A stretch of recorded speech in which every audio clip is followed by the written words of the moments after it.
Hello and welcome to a new episode of Kaiju Review. Today our friends and fans will be talking about Gamera vs. Barugon. Wait, hold on. I thought we agreed to do War of the Monsters. I have the strangest feeling of deja vu.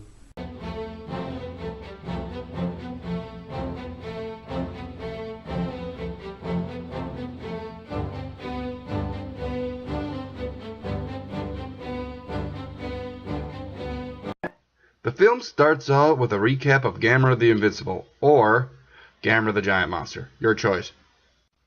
An asteroid hits the pod Gamera is currently in, freeing the monster, who promptly returns to Earth and begins attacking a dam for food. But let's leave Gamera to gorge on fire as we turn our attention to the film's main focus. Wait, Gamera's not the main focus?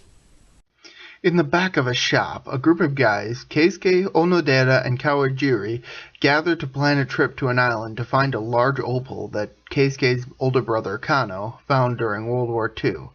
The trio takes jobs on a ship to reach the island. The trio arrive on the island via helicopter and encounter the natives.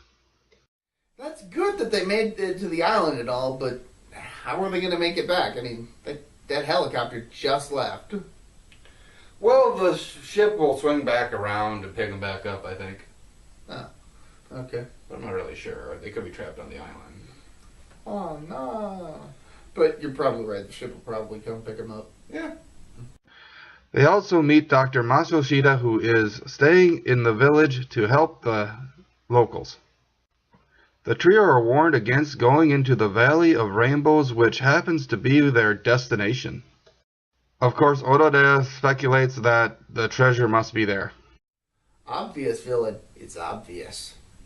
He asserts his authority by firing his gun on the natives, scaring them, and the trio venture into the jungle. Onodera ends up in quicksand, and the other two save his life. The group make their way into a cave. Onodera shoots a scorpion, explaining that the creature has a powerful toxin. Darn, you don't mess with that scorpion guy. He's bad news. Get over here! Not that scorpion. Oh. Never mind then. They manage to find the opal in a cave. Onodera notices that a scorpion is crawling up Kawajiri's leg, but says nothing, allowing the man to get stung, and he dies soon after. As Keisuke mourns their fallen friend, Onodera blows up the entrance with grenades, sealing the opal in the process. Later, Keisuke wakes up in a hut, having been saved by one of the natives, Karen, and treated by Dr. Matsushita. Karen reveals that the opal is in fact a harbinger of destruction. That information would have been nice to know beforehand, before they left the village. Yeah, that would be. On his way back to Japan, Onodera hides the stolen opal while being treated for athlete's foot. Onodera leaves the coat holding the opal next to an infrared lamp, which causes the stone to glow, and it soon hatches. Soon after, the ship is hit with disaster. Onodera managed to make it to Osaka, and Kano finds him, learning of his brother's apparent demise. Onodera claims that the opal is now at the bottom of the bay, and that they need to go down and recover it. The creature that hatched from the opal has grown far larger in size, begins wreaking havoc on the city. Kano is hesitant to send a diving team down during the chaos. Onodera is insistent that they recover it before the police do, and he accidentally reveals his treachery to Kano, and the two get into a fight. Onodera not only beats up an injured man, he also hits a woman, and steals the injured man's wallet. What a jerk. The creature continues rampaging, revealing his freezing breath. Suddenly, Barugon decides to take a nap. After his nap, he fires a rainbow from his back that is surprisingly destructive. Really? A giant lizard that shoots with rainbows out of its back?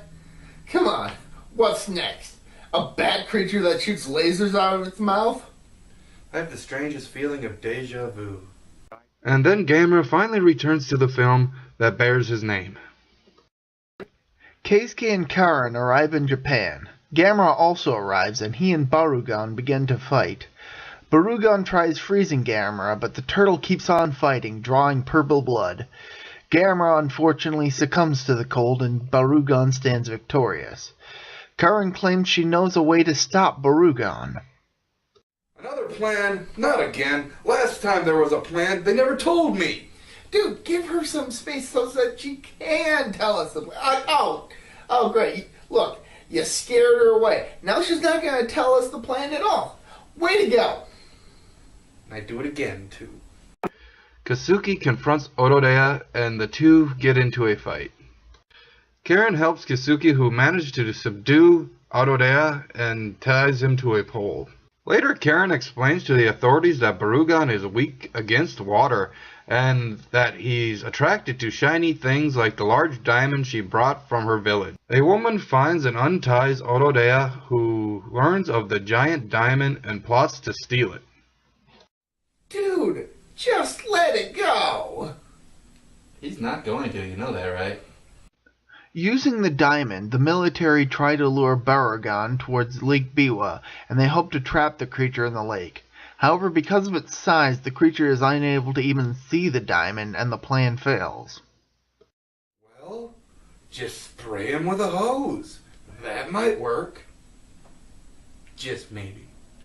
The defense force drop water on him to keep Barugon subdued. Well, I guess that works too. Whatever.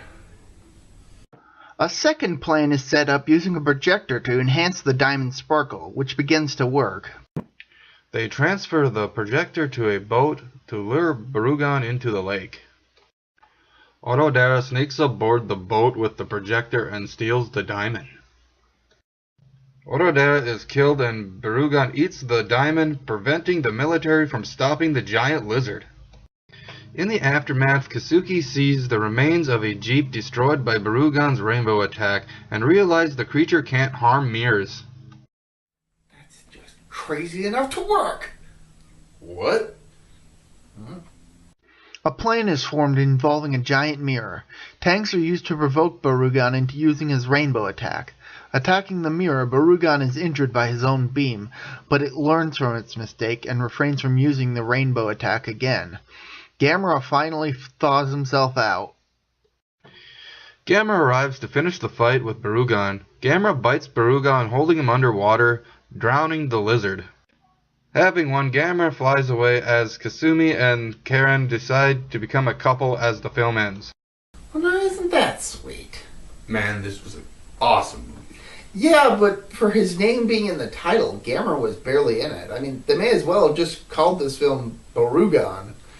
Yeah, but Gamera's in it enough to justify it, though. Yeah, and the monster fights are pretty awesome, so... Oh, yeah.